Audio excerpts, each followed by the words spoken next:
साध्वी प्रज्ञा का आज पहला जो है सोशल मीडिया पर उन्होंने ट्वीट किया है और उन्होंने कांग्रेस को बताया है कि जिस तरीके से भगवा आतंकवाद को वो घेरने की कोशिश कर रहे थे। कांग्रेस की क्रूरता, मालेगांव बमकांड मामला जब हुआ तो सारे देश ने देखा कि किस प्रकार से सनातन हिंदू धर्म को, सनातन हिंदू धर्म का जो पवित्र भगवा है उसको किस प्रकार से उन्होंने आतंकवाद से जोड़ने का प्रयास किया।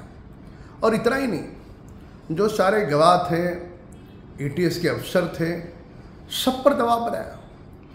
दबाव इस कारण बनाया कि जो सही आरोपी थे उनको उन्होंने छोड़ दिया और जिनका इस पूरे मामले से कोई संबंध नहीं है, ऐसे लोगों को साजिश के तहत उन्होंने इसमें जबरन उनके नाम लिए।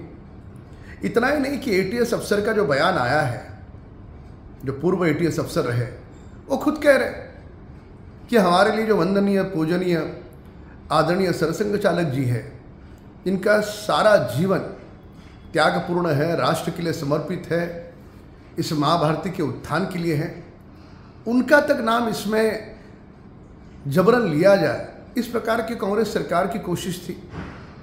तो ये जो कांग्रेस के कारनामे हैं, कहते हैं कि सत्य को तुम पीड़ित प्रताड़ित कर सकते हो पर सत्य को पराजित तुम नहीं कर सकते हो।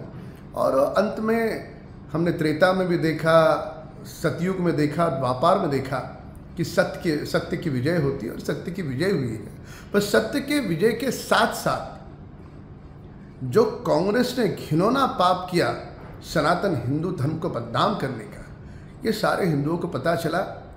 और ये सनातन हिंदू धर्म कितने भी राहुल गांधी जनेऊ पहने उन्हें माफ़ नहीं करेगा। जिस तरीके से आपने बताया कि मोहन भागवत को फंसाने की कोशिश की गई गवाह के ज़रिए, अब दूसरा नया मामला सा है कि गवाह ने बताया है कि उत्तर प्रदेश के जो मुख्यमंत्री हैं योगी आदित्यनाथ, उनको भी फंसाने की कोशिश की है। जो भी हिंदू धर्म के लिए, संगठन के लिए काम कर रहे हैं, हिंदू धर्म की जागृति के लिए काम कर रहे हैं, ऐसे सभी लोगों को फंसाना। फिर उसमें उत्तर प्रदेश के योगी आदित्यनाथ जी है, हमारे सरसंघ चालक जी है, अन्य हिंदू धर्म के नेता है, उनको सबको फंसाना कांग्रेस की साजिश थी।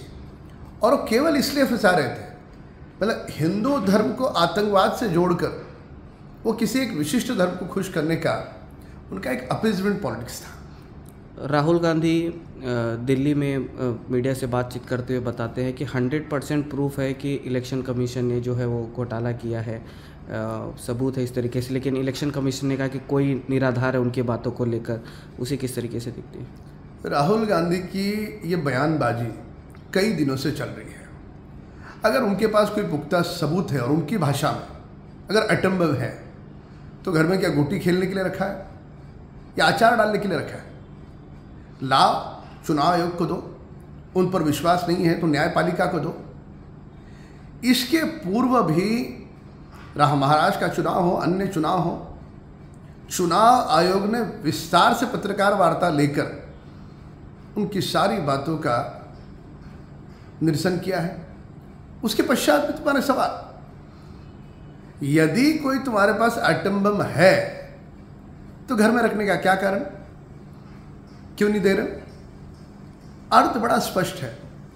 बिहार में हारेंगे ये, और हारने के बाद फिर बोलने के लिए क्या रहेगा जनता के सामने? तो हार के बाद क्या बोले, इसके लिए वो मैदान अभी से तलाश रहे। पुणे में जो हादसा हुआ है, जिस तरीके से घटना घटी है, पत्थरबाजी हुई है, इस घटना को किस तरीके से देखते हैं? पुणे में जो 2 गुट में जो झड़प हुई, पुलिस ने कुछ ही मिनटों के भीतर उसमें काबू पाया। कानून किसी को भी हाथ में लेने का अधिकार नहीं है। हमारी सरकार तुरंत उन पर कार्रवाई कर रही है।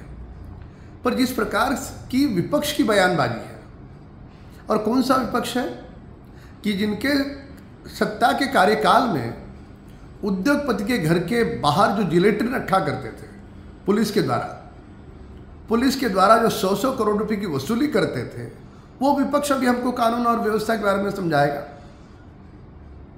महाराष्ट्र के पूरी तरह से मानसिक संतुलन खो बैठा विपक्ष कम से कम इस बात को तो समझे कि जिस प्रकार की कानून व्यवस्था को लेकर की उनकी बयानबाजी है, जो महाराष्ट्र में करोड़ों के जो उद्योग आ रहे हैं आदरणीय मुख्यमंत्री देवेंद्र फडणवीस जी के नेतृत्व में, क्या वो प्रभावित नहीं होंगे इससे?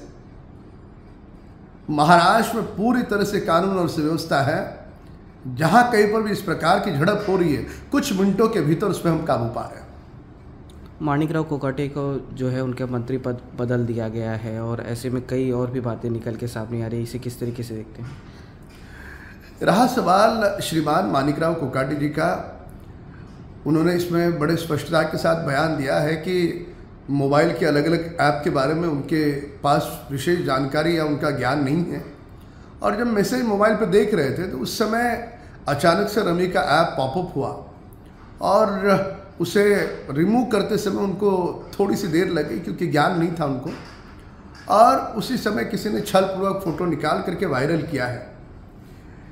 ये महाराष्ट्र की सरकार किसानों का सम्मान करने वाली सरकार है और किसानों को इस बात को लेकर के, किसानों में जो भी कोई रोष होगा उसको ध्यान में रखते हुए आदरणीय मुख्यमंत्री देवेंद्र फडणवीस जी ने किसानों के सम्मान के लिए उनका डिपार्टमेंट बदला है।